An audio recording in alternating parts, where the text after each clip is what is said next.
I'm going to talk about something I've talked about before, actually. And it's going to be the first of the three incidents that I experienced personally involving extraterrestrials. And, of course, I've talked about this in other podcasts, and I'm going to talk about it again because the longer I think about it, there's always more different. There's other angles that always come to mind when I think about this. Other questions that arise in my mind. It's just one of these mysteries that's going to stay with me to the end of my time, and I wish I had more answers. But anyway, this happened when I was a kid. I believe it was in 1977. I was 8 years old. It was during the summertime, and I would have been close to 9 years old at the time. And I used to, where I lived at, we lived in a small house. I had two brothers and two sisters, and I was the oldest, and my brother Davey, he was the second oldest, and we shared the attic, and it was in a small row house in a small town in Pennsylvania, and he was on one side of the room, and I was on the other side, and in the middle there were stairs, and on the top of the steps, there was stairs with a banister around it, because it was basically just like a hole in the middle of the attic that went straight down, and on the top of the steps there was a light. And a lot of times we'd leave that light on all night for whatever reason. And this night was one of those nights when we left the light was on. So in the middle of the night, I wake up, and I wake up to this strange humming sound. I can only describe it as an electronic humming sound, but I really don't. It's hard to describe. I've never heard anything like it before or since. It was very odd. It was loud, and it was like, all right. And I had this thin blue blanket. It was over my head, and I could see, in addition to the sound, I could see a shadow of a hand, attached to an arm, a small thin arm, but the hand had three fingers. That was it. Three like fingers that were pretty thick toward the bottom and came to near points at the tips. And this hand, I could see it getting closer to where my head was under the blanket. My head's under the blanket. I'm looking at this thing, and I could see it getting closer and further away, closer, further away, close. It just continued to do during this whole incident. That thing never stopped. It was just going like this. And meanwhile, there was this humming sound during the entire thing. Now, I was scared out of my mind. The only thing that I could conjure in my mind of what this was a demon from hell. At the time, I had no idea of I never thought that was true. I never thought that aliens were real, at that time. In fact, I didn't know that until years later. I was an altar boy at the church that was near my house, and I went to catechism, and so the only thing that I could think of was that this was something out of hell, either the devil or a demon. I had no idea. I was scared I can't begin to tell you how scared I was during this whole incident. So as this thing, at first I started trying to say, like, who's there? Who is there? What is it? And there was no response. This thing just kept on going, like, the hand just kept on getting closer and further away to the blanket. And now I didn't see it. I could only see the shadow, but the light in the room was pretty bright, so I could see the shadow pretty clearly. And I know it was attached to an arm. I could see an arm. I could see the bend in an elbow. It was a smaller palm than a human palm. And it was very scary. And anyway, it wasn't this thing when as I was trying to communicate with it, it was not responding. And so I peeked out of the corner of the blanket to the other side of the bedroom. Not enough. I just lifted up the blanket a little bit to see where my brother Davey was on the other side of the room. There was no way I wanted to see what this thing was. I was too afraid to look at it. And anyway, I could see him on the other side of the room, just, laying there facing me, actually laying on his side facing me, completely, conked out. He's asleep. And I started yelling to him, and I could tell that this humming sound was muffling my voice while I was, this really scared me. So then I started screaming at the top of my lungs as loud as I could for my mom and my dad for like 5 minutes straight. And, meanwhile, this thing just kept on doing its business, getting closer to my head and further away. And they didn't come. And meanwhile, that humming sound, this overpowering humming sound, was, it was muffling my voice somewhat. So I don't know why. I can't explain it. So it got to a point where I realized nobody was coming to help me, and this thing wasn't going away. And I remember just closing my eyes at some point and opening them up, like maybe it's a dream. It's it's not a dream. I'm not waking up. This is really happening. And I started saying my prayers. I tried everything to, nothing was working. This thing is still there. At some point, and I would say this whole event lasted for about 20 minutes. At some point, I don't know what happened. It was, I was completely terrified, but yet somehow I passed out.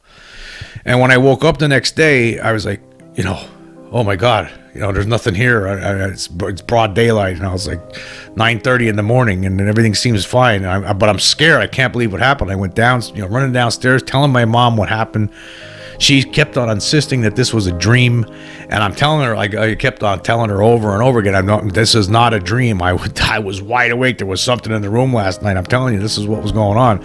She kept on saying it's a dream, and it got to a point where I realized that there was absolutely no way that she's going to believe me.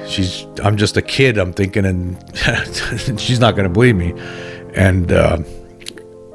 And then later on, when my dad got home from work that day, I remember telling him, and he told me the same thing. It's just a dream. And I couldn't convince anybody of the reality of this, but it was real. It really happened. I know the difference between a dream and being awake. I mean, this was being awake. It's as awake as I am right now.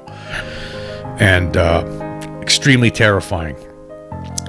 And so years, after this incident occurred, years went by. I there were times where I would think about it, and I'd realize that this was real. That really happened, but I didn't want to even think about it because it scared me, the idea that it really happened. I was concerned that it might happen again. Why would demons from hell or the devil come to my room, and what were they up to? It was just like I try to push it out of my mind sometimes, but I knew it was. I have always known it was real. And I just can't begin to tell you the terror that I felt that night. But anyway, years went by, and it had to be the late 1980s, when I saw something on television about alien abduction. And that's when all of a sudden I realized, this was actually, it had to be over 10 years, definitely 11 or 12 years after this happened, where I changed my mindset on what happened. Because I realized after watching some of the stuff on this that, I started putting two and two together and saying that wasn't no demon or devil. There was an alien in the room. That's what it was. And what happened? I don't know. What did I guess some of the questions I have that I've never been able to answer. And I don't think I've talked about it in prior podcasts where I brought this up, but was I abducted and I don't even realize it? I don't know. Here's some of the questions I have. What if I was abducted? Were they bringing me back, and somehow I snapped out of it and they were trying to get me to conk out again somehow, or were they just about to abduct me and they somehow, that humming sound and everything conked me out? What was that humming sound? Now, you see people talk about sleep paralysis. That people who were abducted by aliens were really suffering from sleep paralysis. Now, I could tell you with 100% certainty that I was not suffering with sleep paralysis that night. I could move every muscle in my body. And another thing, I did have sleep paralysis at different. There were probably about 3 or 4 different other times when I was a kid. And for those who don't know what sleep paralysis is, it's pretty much the opposite of sleepwalking. Sleepwalking, you're basically acting out your dream. You know, you're walking around and you basically putting yourself in a dangerous situation potentially. Sleep paralysis, conversely, the wires get crossed a different way in your brain, and you're basically, it's like your brain is awake, but your body doesn't realize it's awake, and it's keeping you paralyzed because it still thinks you're asleep, and you can't move, and it takes a little bit to start moving again. And you know, when this happened to me, that was terrifying. Sleep paralysis is anybody who's experienced sleep paralysis. Now that hasn't happened to me since I was a kid, and I had no idea what that was either until years later, till I learned about it. But anyway, when you're when you're going through a sleep paralysis incident experience, you basically can't move at all, and you're terrified because you can't move. You're wide awake, but you can't move, and you're like paralyzed.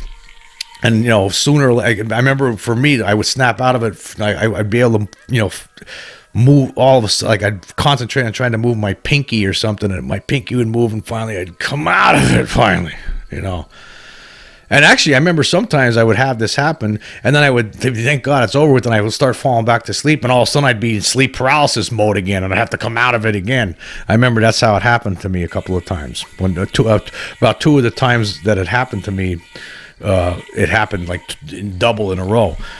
Now that's completely different. That experience is completely different from what I experienced that night with that being in the room. I was able to move. I wasn't paralyzed whatsoever. I was able to peek out of the blanket and look at my brother sleeping on the other side of the bedroom. I was able to speak. When you're suffering with sleep paralysis, you can't say a word. I was talking to this thing in the room. It wasn't giving me any sort of response. Of course, then I was yelling over to my brother Davey. He just completely would not wake. He wouldn't wake up. It was like he couldn't hear me. Then I'm screaming for my mom and dad. Nobody came to the rescue. And meanwhile, this thing just kept on. I'll tell you what, folks, that was a scary, scary experience. I would not wish that on anybody. But, I do wonder, what happened? Did it ever happen again? And I don't even know it. Why was I awake for that short period of time, for that little 20 minutes? Weren't they able to conk me out the way they're usually able to conk people out?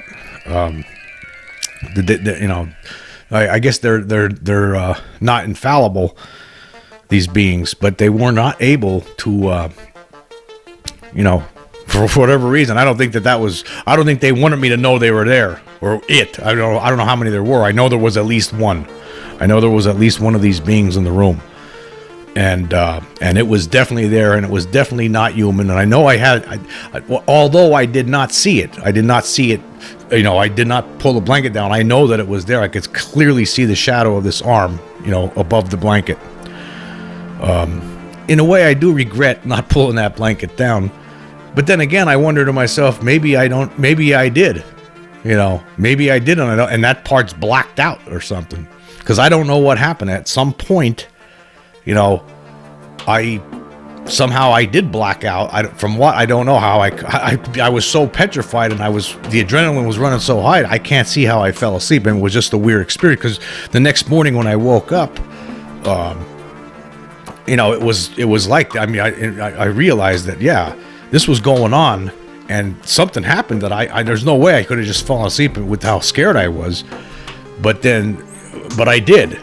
I did, and it was like I slept for a long time and then woke up. It wasn't like you're having a nightmare and all of a sudden you wake up. No, it wasn't like that at all. It was like this happened the night before. Then there was sleep. There was hours and hours of sleep, and then I woke up. It wasn't like, that's how I know this was not a dream. But now, I've been tempted over the years. Sometimes I thought about hypnosis. Like, I wonder if that would, jog any memories. But I don't know if I want to know. That's I don't know if I want to remember the rest of it. Maybe it's probably best that I do keep the rest of this experience a mystery. And B, you would, even if say I did recover other memories associated with this that give me different memories that flesh out the experience a little bit better. You would just have people say, well, you went into this thinking that in the first place, and that's why you're thinking that. Your brain just, made that up for you. And that possibly could be the case. I don't know. But I know that 20-minute segment when I was awake, that was real. And, what kind of being has 3 fingers? Now, this thing must have been pretty small. I'm assuming on the other side of this blanket, if I would have pulled that blanket down and I would have looked at the face of this thing, I have a pretty good feeling it would have had an oversized head, and it probably would have been 3.5 feet tall or 4 feet tall at best. It had to be small, whatever it was. The sound, was that? I wonder about the sound too. Was I really hearing that electronic humming sound, or was this thing communicating to me and I just didn't and that's how I heard the communication. It's mental. Maybe it wasn't actually electronic humming like using a device, but maybe what I was actually hearing was the mental progressions, the telepathic messages from this being, and that's how I was receiving it. That's how I was hearing it in my head at that time, for whatever reason. Again, it's all pure speculation. All I could tell you was that there was this humming sound, and it was, like I said, it was very strange. I never heard anything like it before or since, and I know that there was something in the room, and it wasn't human, whatever it was. But this is a big mystery to me. I love talking about it. I'll probably talk about it again in other podcasts. It's just an interesting story, and I think it's something that I like to talk about, and I think it's a mystery, and maybe other people out there might have something to add to it. Maybe there's people out there. I'd like to know, is there anybody out there who had an experience that's similar to mine?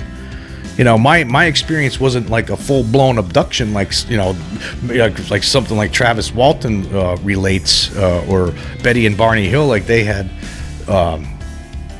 They actually remember seeing these beings. All I could tell you is that there was something there as far as I could see, but I never actually saw. All I could see was a shadow. I knew it was there, but I never. I don't have any recollection of seeing its face. If I maybe I did see it. Maybe at some point during this whole thing I saw it, and I just don't. That's blacked out and it's buried deep somewhere in the back of my brain. But I don't think I'm ever going to know, because I can't imagine me going under hypnosis to find out. Because again, I'm convinced it was an extraterrestrial. So any kind, as far as I'm concerned, like any kind of memory that comes out of this, I don't know if I'll be sure if it was real or not. I just don't know. Anyhow, yeah, very strange. It was a very strange experience, and I'd like to know if anybody else out there had something similar to this happen to them.